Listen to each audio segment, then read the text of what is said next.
hay que interpretar en derecho? ¿Por qué razón el lenguaje jurídico hace imprescindible la interpretación? Aplicar el derecho, decidir conforme a normas jurídicas, no es tarea precisamente fácil, y las razones son diversas.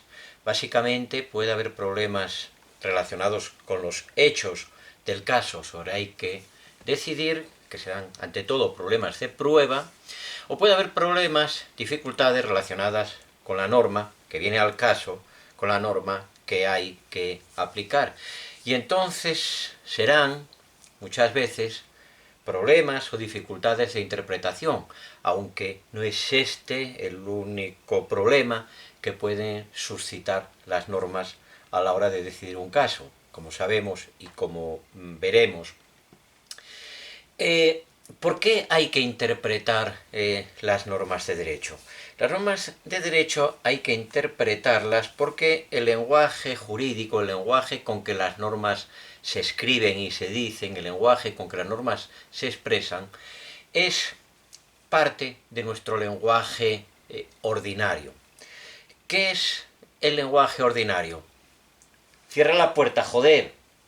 Perdón, era un ejemplo. El lenguaje ordinario no es eso. Esto es un caso de ambigüedad que nos puede servir para después. Yo he utilizado una expresión grosera, muy típica de España, y puedo decir que he cometido una ordinariez o que he sido ordinario en mi lenguaje.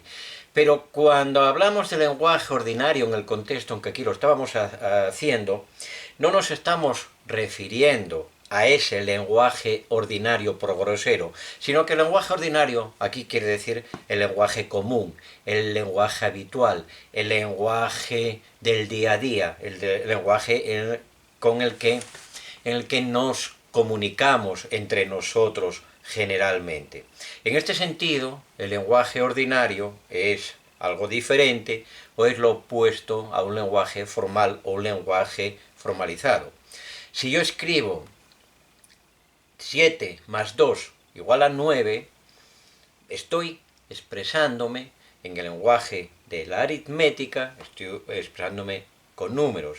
Si yo hago una fórmula elemental de lógica formal que dice si P entonces Q, P luego Q, me estoy expresando en ambos casos con un lenguaje formalizado, como es o formal, como es el lenguaje de la aritmética, el lenguaje de la matemática, el lenguaje de la lógica formal. Esos lenguajes formales o formalizados no tienen esos problemas de indeterminación, que vamos a ver y que son ante todo problemas de vaguedad y problemas de ambigüedad. Un término es ambiguo cuando tiene varios significados independientes y a veces nos plantean dudas de con cuál de esos significados está usado ese término en ese enunciado, en esa frase a que nos referimos, en nuestro caso en esa norma que leemos y que tenemos que aplicar, y un término o expresión es vago cuando no conocemos exactamente su referencia, el alcance de ese término, las cosas exactas a las que ese término se refiere o las propiedades definitorias de los objetos abarcados o referidos por ese término. Luego pondremos algunos ejemplos de esto, pero antes vamos a empezar a trabajar con una sentencia y con alguna norma para ver estos problemas en acción de un modo muy elemental. Tomemos una vieja norma, tomemos el decreto de 8 de septiembre de 1954, por el que se aprobaba el reglamento de disciplina académica en los centros oficiales de enseñanza superior. Es una norma española, decimos 1954, y estamos, por tanto, en los tiempos de la dictadura del general Franco. Y lo curioso es que esa norma parece que está al menos en las universidades públicas, vigentes porque no se han dictado nuevas normas de disciplina académica que deroguen a esa norma antigua y que la sustituyan. Pues bien, el artículo 5 de ese decreto, de ese reglamento, establece una serie de faltas graves que el estudiante puede cometer y una de ellas está definida como falta de probidad. Comete una falta grave, una falta disciplinaria grave, el estudiante universitario faltó de probidad o que atenta contra la probidad. ¿Qué es probidad? Probidad, si vamos al diccionario de la Real Academia Española de la Lengua, vemos que probidad es sinónimo de honestidad. Entonces tenemos que el estudiante que realice un acto deshonesto estará cometiendo una falta disciplinaria. Bueno, ¿qué significa deshonesto? ¿Hasta dónde llega exactamente esa deshonestidad? ¿En qué consiste esa falta de honestidad o de probidad? ¿A qué esa norma se refiere? Hay sin duda enormes problemas interpretativos a los que tal norma puede dar lugar.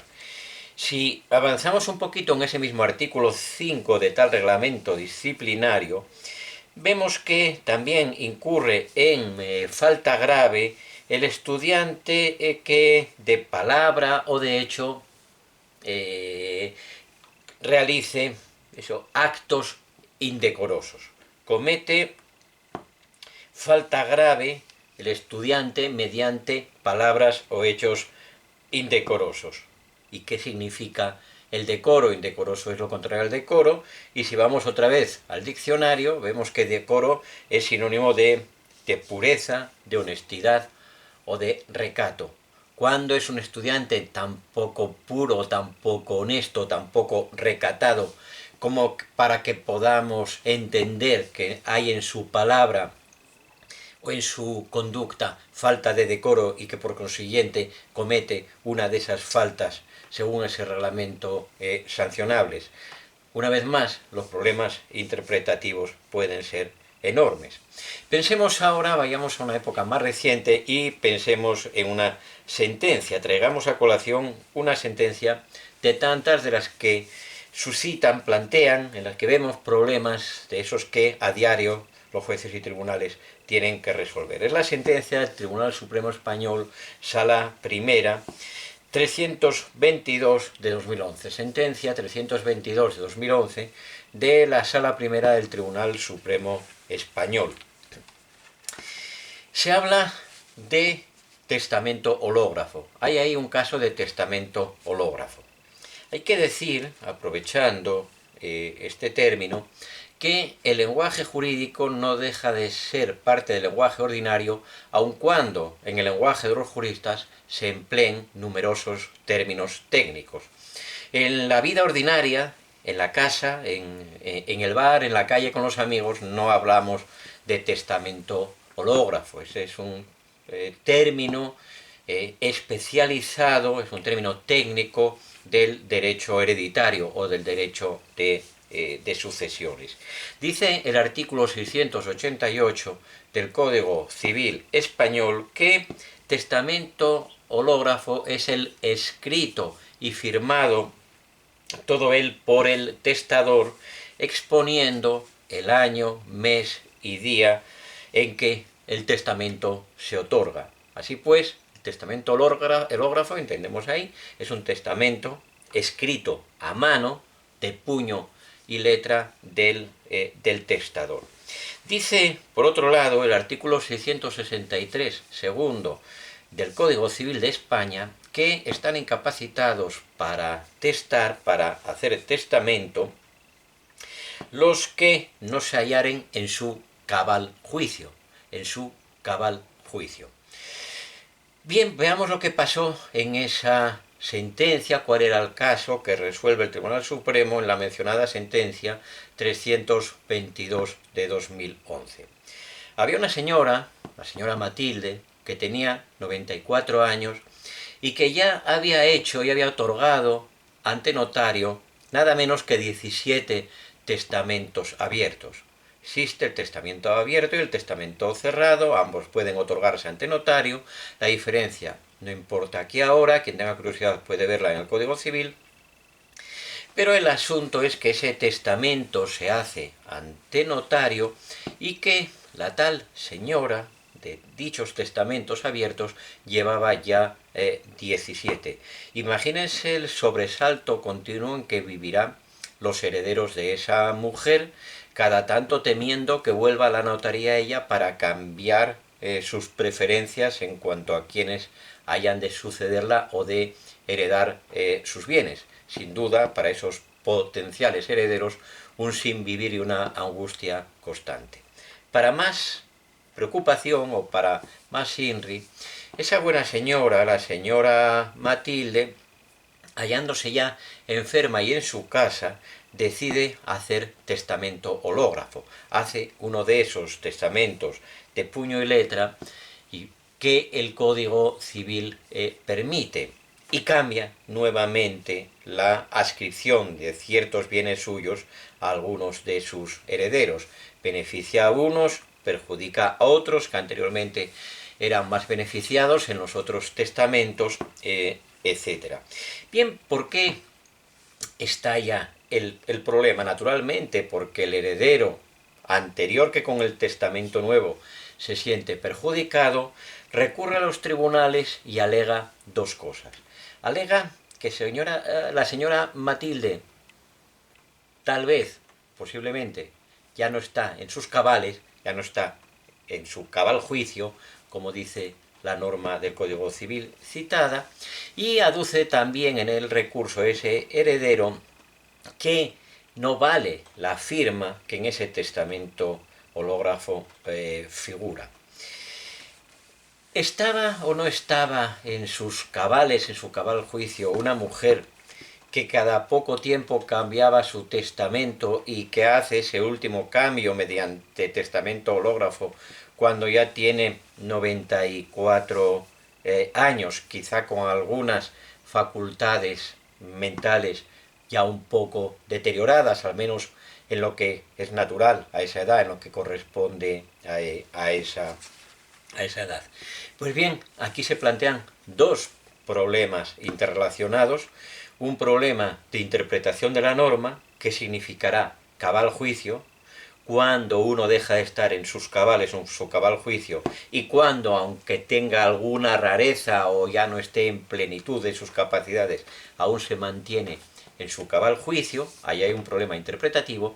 Y vamos a ver también un problema de prueba. ¿Por qué?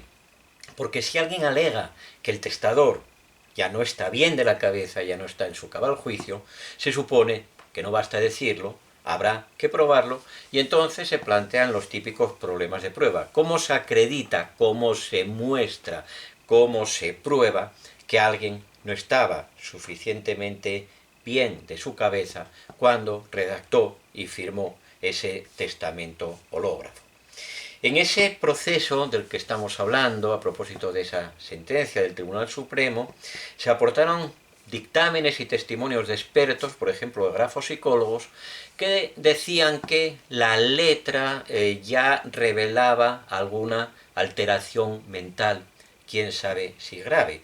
Pero el tribunal concluye que hay que aplicar una presunción iuris tantum de que sí tiene las debidas facultades mentales el testador, mientras esa presunción no se derribe, no se destruya mediante prueba, y que esa prueba ha de ser suficientemente fehaciente, suficientemente clara, lo bastante contundente. Es decir, se necesitará que el testimonio de un médico, el dictamen de un médico que haya examinado al testador, en este caso la testadora, en ese día o en esos días en que hizo y firmó su testamento. Y a falta de esa prueba plenamente contundente o más demostrativa, dice el tribunal que hay que entender que sí estaba en su sano juicio o en su cabal juicio. Entonces vemos que había ahí un problema de prueba ligado a un problema de interpretación. ¿Dónde más puede surgir un problema? Bueno, como decíamos en cuanto a la firma. Dice la norma que antes leía que el testamento hológrafo debe estar firmado por el testador. Bien, pero ¿vale cualquier firma? ¿Ha de ser una firma determinada? ¿Ha de ser su firma habitual? ¿Vale la firma si es una firma especial que para esa ocasión, con motivo de ese testamento hológrafo, el testador se inventa o el testador crea? Lo que había quedado demostrado en este caso del que estamos hablando es que esa firma de Matilde que en tal testamento aparece no era su firma habitual. Es más, se veía que con los años y en los últimos tiempos la señora Matilde venía cambiando de vez en cuando su firma, ya casi nunca firmaba de modo similar a la vez anterior, sino que modificaba y modificaba su manera de firmar. Pues bien, el problema interpretativo es, ¿vale como firma esa firma creada o improvisada para la ocasión que ya no podemos definir o mostrar como firma habitual, normal, corriente, estable de esa persona? ¿O tendría que ser aquella firma habitual la que figurara para que el testamento hológrafo sirviera? El tribunal resuelve que hay que hacer una interpretación amplia, extensiva, generosa, digamos, tal como desde hace mucho tiempo viene proponiendo la doctrina y viene proponiendo la jurisprudencia, de modo que baste verificar que la firma es auténtica, que la hizo esa persona y la hizo libremente, sin que quepa aplicar ese requisito de la habitualidad de la firma para que tenga la firma validez. En consecuencia, se interpreta que allí donde el Código Civil, en su artículo 688, dice firmado o dice firma, no se está refiriendo a una firma habitual o estable o consolidada de la persona que hace testamento, sino a una firma que simplemente esa persona ponga ahí y quedando constancia de que es una firma, una firma suya.